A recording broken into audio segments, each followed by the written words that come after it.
This is Redhead Family Therapy Guy and a Mike podcast Q&A series. All right, we got another one. We're going to do another one of these Q&As, one of our new things.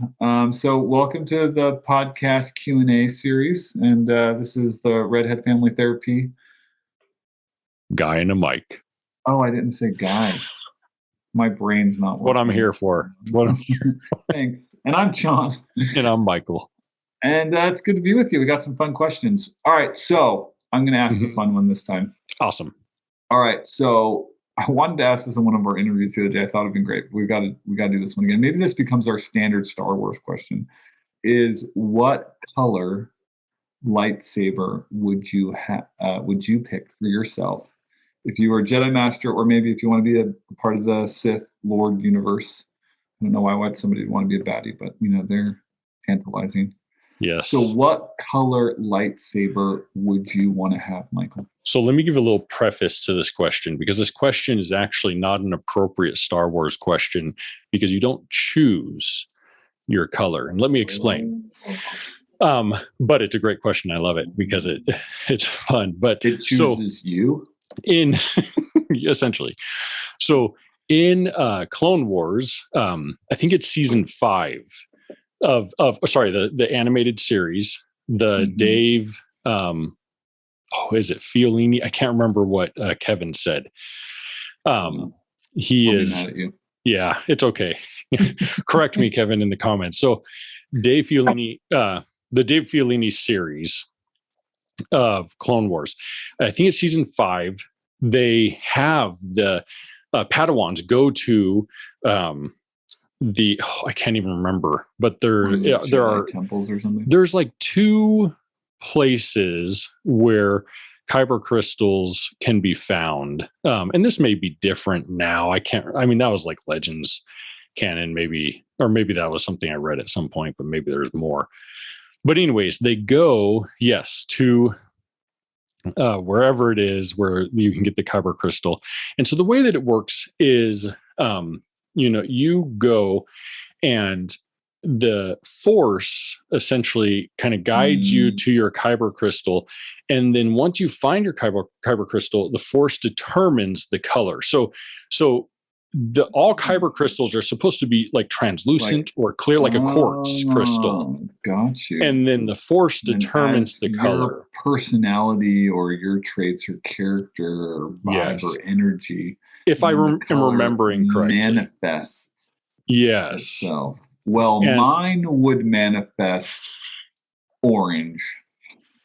Orange, yes, with a redheadish hue.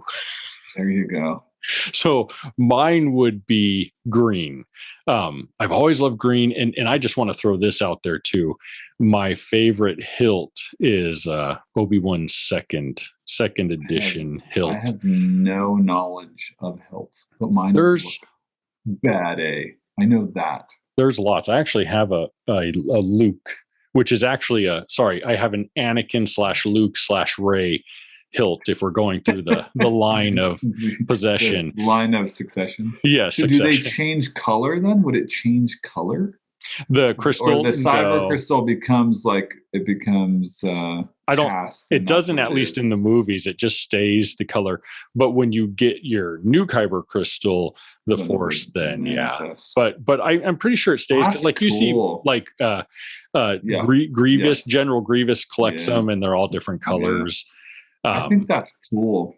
Yeah, that's a good question. I could go on and on. I want to go into the Star Wars universe and find out what my cyber. Yes, the Galactic Star Cruiser, where you can go for. It's like essentially it's about $1,000 a night per person, and you get to be immersed into the Star Wars universe. Do you get a lightsaber? No. I mean, you can for $220 plus tax. Can you get an orange one? You can choose from green, purple, red, and I think yellow. And blue. But then you can go to the shop. I can't remember what the shop is called, and you can buy all types of colors. You might be able to purchase orange. I can't remember all the colors they had. And I think those are 15 or $20 each or something like that. I think orange would just be very cool. I think it would be I'm cool too. also like down to like be the guy that like it's just a unique thing. You know what I mean? Yeah. Like my bike. Like nobody rides canyon bikes. I like canyon bikes. Anyway, okay, cool. So the hardcore question. This one came from Carla. Carla is another throwback from my Philadelphia days. We're doing well, Awesome. Carla. Thanks, Carla. And she asked, "Is mental health hereditary?" Good question. That is a good one. So it's You don't. it's kind of a mixed answer. Yeah. I think I guess how you perceive it, it could be a yes or it could be a no. The short answer is no. Is no. Yeah. So mental health has hereditary factors, but there's environmental factors that contribute, of course, with mental health. Well, so for example, and the choices you make and how you manage stress. and certain diagnoses, research shows they have more of a hereditary factors than others. So, I guess it's been a while since I've read research on schizophrenia, but schizophrenia, for example, is one where there can be more hereditary factors. Where they find individuals that have schizophrenia typically have had predecessing. Yes. Yeah, there's a lineage usually. Typically you don't get one out of nowhere. But so I always kind of explain it to clients that ask this. It's similar to cancer, where you can have like that recessed gene, but just because you have it and just because maybe your parent had cancer doesn't mean you're going to have cancer. It depends on a myriad of things. And that's the same with mental health, as John was saying. Is it hereditary? No. We have a biological, propensity towards the possibility, right? Because it's not as expressed as, like, let's say eye color, right? Like, that is a trait that's hereditary, that is, directly linked to certain aspects of, the genome or whatever. And so that's expressed. Well, and I can have family members that never have had mental health to my knowledge, to our knowledge. And then I can have, for example, trauma can bring up all types of mental health issues. And trauma, maybe how you respond to the trauma might relate more to like a hereditary type factor, but that's really kind of environmental to how you were brought up, how you were raised, and kind of the way that you learned to deal with things, the resilience that you were able to develop through your childhood. But PTSD, the anxiety-like symptoms. We'll throw things in the whack. Like, for sure, my family has a propensity towards alcoholism, for sure. Like, it is a good thing that I made a decision to not drink, because it's not good. So in that case, you could say that that's definitely in my genes. I think maybe falling prey to handling stress and not managing that with good social boundaries is not better for me to just not drink. Yeah, and you can learn tools, right, that can help you manage things so that your response to certain situations may not have as much of that mental health diagnosis or symptomology that maybe parents expressed. I think maybe hereditary, maybe a better way to look at it is it genetic? And so there are genetic factors that we see that can come with mental health. And that's where we see, like with schizophrenia, where there's more of genetic factors that can relate. But the thing to understand with mental health, is that we know so little still about the mind and the brain and how things interact. And so that question still, take it with a grain of salt when we answer it, because we still don't know a lot when it comes to the brain. This is what we do know, that you are, at least this is the place I'm coming from, that you're a free-thinking individual. And definitely the schemes and patterns and scripts that we grew up in affect us, but we can make choices and we can choose to change and engage and act in ways that can give us meaning and purpose and work to overcome stress. But it's And multifactored. I mean, diet has a huge effect sure. on how you feel physiologically.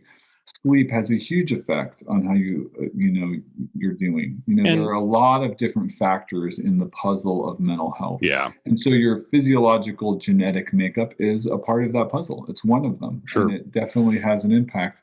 But I would say the empowering principle is how you choose to manage stress, how you choose to make meaning with the traumas and difficulties and And where, trials you go through.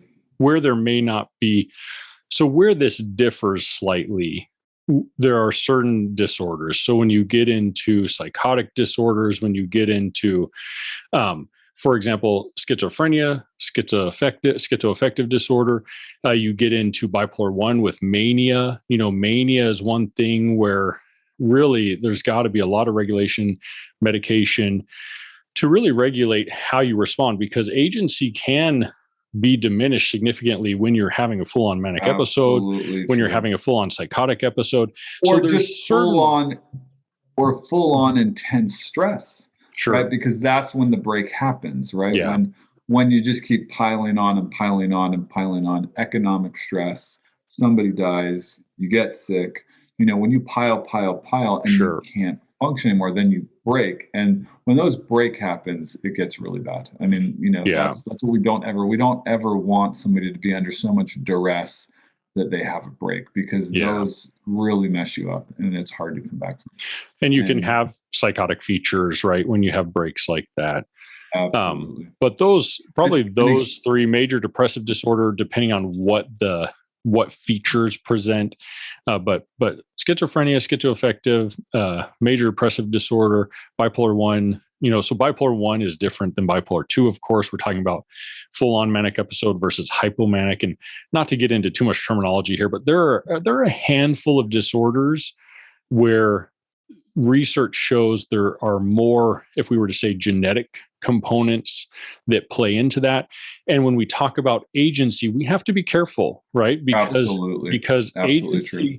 agency or accountability, maybe if we want to, or choice, look at it that way, choice it's different and diminished and difficult to just say, hey, we have agency. Yes. But and that's 5 out of hundreds of diagnoses, right? Right.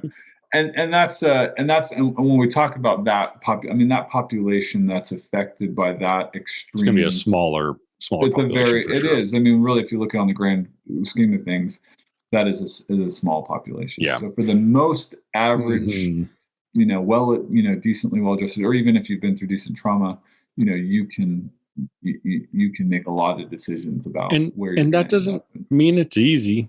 It definitely doesn't mean it's easy, but I think, the one thing we forget quickest is that we do have agency, we do have power, and we have control. And I would say the biggest, thing that I've learned, at this point where I'm at, the halfway-ish mark, let's say, is that, learning to order your life in a way to create stability. Being wise about what you're doing, the choices you're making, and the positions you're putting yourself in with relationships or financial, or how much you're taking on and what you're making priorities, and learning to have a little bit of order, and has been a huge part of what's helped life be stable for me. Yeah. You know what I mean? And it's hard. And there's a big learning curve. And sometimes we really make bad decisions, or other people around us make really bad decisions. Definitely. That really affect our lives. So great question. And I hope that was as clear as it could be. If it's not, ask us again and we'll try to clarify even more. Awesome question though. All right. Awesome. I guess that was fun. That was our Q&A. Hope you enjoyed it. Green lightsaber. Orange. Like us, share, ask us questions, and we'll do more of these. Thanks so much. Yeah, more questions. A lot of fun. We enjoy it. All right. Adios. Take care, y'all. See ya.